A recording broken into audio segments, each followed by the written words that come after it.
দর্শক, গোপালগঞ্জ পরিস্থিতি নিয়ে সংবাদ সম্মেলন হচ্ছে, আমরা সরাসরি সেখানে যুক্ত হচ্ছে।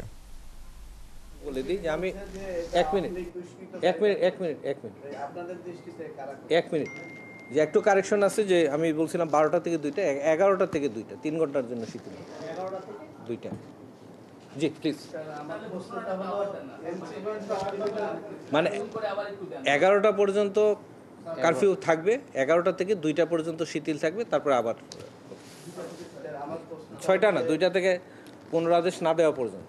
কালকে আবার রিভিউ করা হবে, পরিস্থিতি বিবেচনা করে কালকে আবার সিদ্ধান্ত দেয়।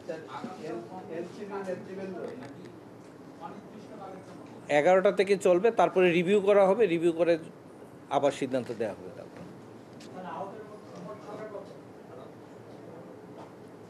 আমাকে প্রশ্ন করছেন, আহত এই পর্যন্ত আমরা প্রায় 40-45 জনের সংবাদ পেয়েছি, প্রায় 10 জনের মতো আছে।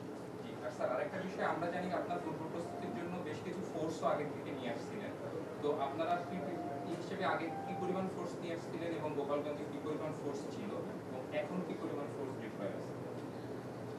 আইন শৃঙ্খলা রক্ষার জন্য আমাদের যে পরিমাণ ফোর্সের প্রয়োজন ছিল সেটা আপনারা অবগত আছেন, এবং কালকের এই অনাকাঙ্ক্ষিত ঘটনার পরিপ্রেক্ষিতে আমরা আরও অধিক ফোর্স এখানে এনেছি। অনেক পক্ষ থেকে